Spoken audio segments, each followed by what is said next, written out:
Another exciting ball game to end the day here in Cedar Rapids. Birmingham-Southern with a 4-3 10-inning come-from-behind victory over Johns Hopkins. And, Coach, we'll start with you. A lot of ways to go in a game like this. I guess I'll start with pitching and defense. Your pen gives you 6 and a third innings, 2 hits, no runs, errorless ball, and so many above-average plays in the field. Is that a good place to start in this one? I think it's a great place to start. Honestly, with both sides, to me, that was worthy of an NCAA championship. I don't care what level, Division I, Division II, Division III.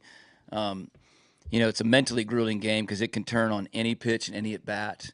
I thought our bullpen did a great job, and it was torn because the way Bunting was pitching, and hats off to him. That's the best we've seen this year, and I loved it. He pitched with his fastball. He was in, he was out. 10 strikeouts, no walks for them as a team, but he put me on edge because down 3-1, that's usually, I didn't think Jake had his best stuff, our starter. He got behind, and that's not a team you want to fall behind to. They're aggressive, and they took advantage of some pitches. But Hannon Malden is our safety blanket that we go to keep us in a game. And part of me wasn't going to use him, thinking about, man, I got to save him because the way this guy's pitching, I don't know if we can get 3 runs. And decided to bring him in and said maybe 1 or 2 innings. And then when Tyler hit the home run, it was kind of like, okay, now it's a 1-run game. All the cards are on the table. Let's leave him in. And he and Richie kind of did what they've done all year. Hannon doesn't throw hard, but he locates. He knows who he is. And he just keeps us in games, and that's what he's done. And then Richie kind of stayed in there and gave us a chance to win. Coach, you at the end of the game, you had to face this sort of 5-6 person infield. Do you practice against that? No, to be honest with you. And there's not much you can do. I mean, I've got Tyler up. I don't want him to change a thing. And I thought it was a good move on their part, to be honest with you.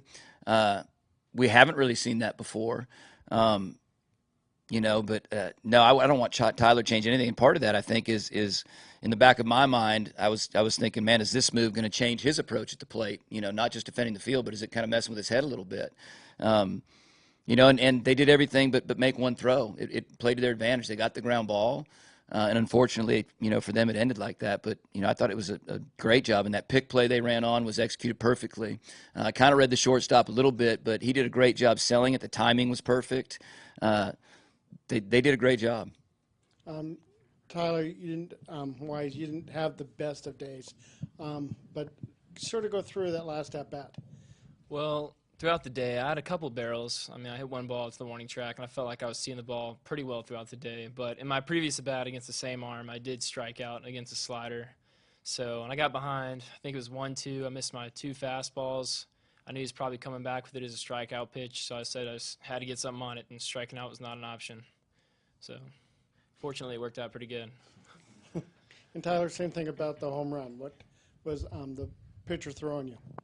Well, it was a 3-0 count, so I knew it was going to get a good pitch to hit, and luckily Coach Weisberg trusted me to put a good swing on it, and I got the pitch in the right zone. I swung as hard as I could, honestly. Oakley, I assume that you're used to coming in late in the games in relief of your reliever. What's it like sitting on a bench, getting ready for your time?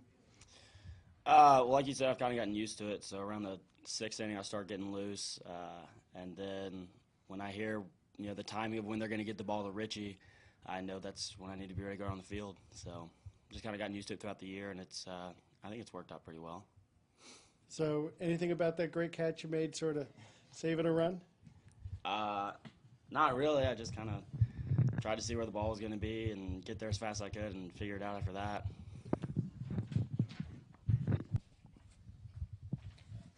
So, Coach, you alluded to kind of a slow start on the mound for Jake, not his best start of the year. But can you talk a little more about Hannon and how instrumental he was for you guys today?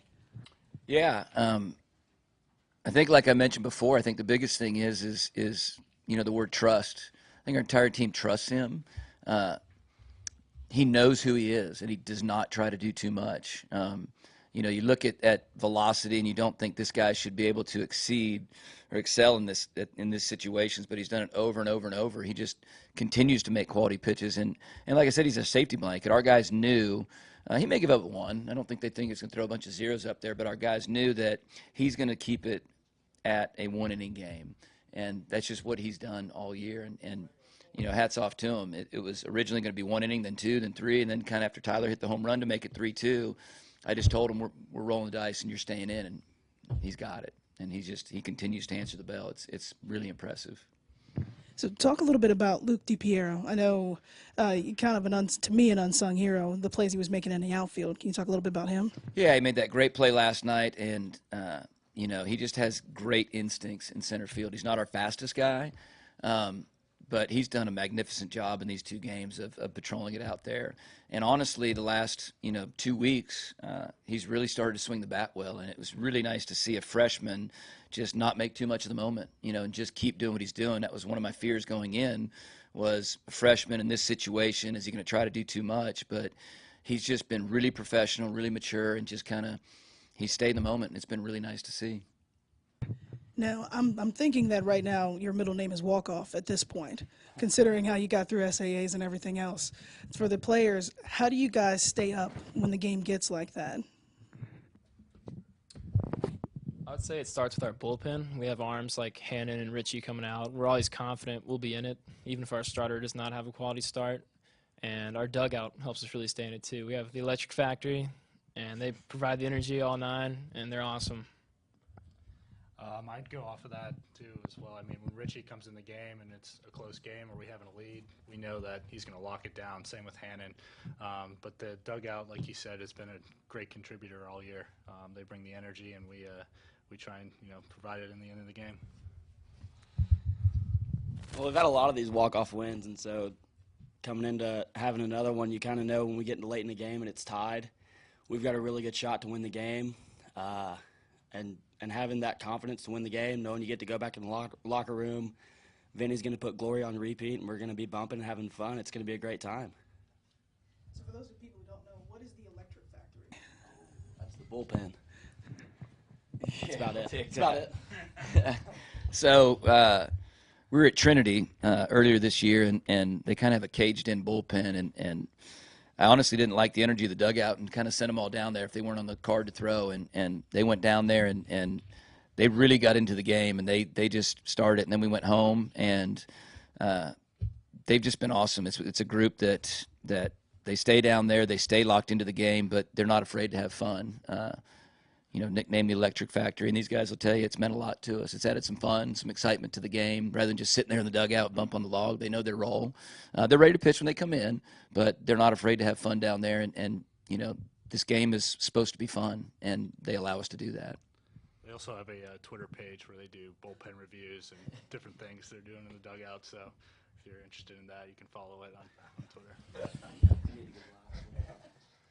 And what is that Twitter account for the Electric Factory, for those that are interested? I'm not sure. At BSC Bullpen. All right. The coach knows before the young people on that end of things. But congrats to Birmingham-Southern, now 41-3, staying alive on the top side of the bracket. An exciting come from behind 4-3 extra inning victory over Johns Hopkins tonight.